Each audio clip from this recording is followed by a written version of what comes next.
All right, well, tomorrow is Earth Day, and I thought Earth might be an interesting word to start with all week. It's some good letters. We've got a couple of good vowels. R, T, and H are good consonants, so let's go with Earth all week. Why not? Okay, well, that was pretty good. I'm kind of thinking EAT, but then I'm not sure what would come after the T, because we can't do, obviously, an H, and S, but then you're thinking plurals probably. So I'm actually thinking ATE is probably the way to go. Something like crate, but we can't do the R.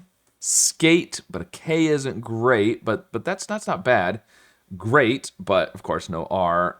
Plate is probably better than skate, just because the K isn't as good of a letter.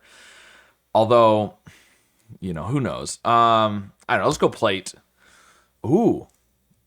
So it's spate? I think it's going to be spate. So skate actually wouldn't have been terrible. Although, if we didn't have the P, state would have still been possible. So if we'd done skate, we would have had, well, assuming the answer is spate, we would have had the S, and I probably would have thought of state before spate.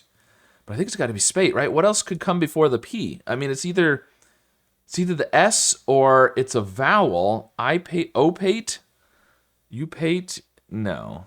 Upate, no. I think it's going to be spate. There we go. All right.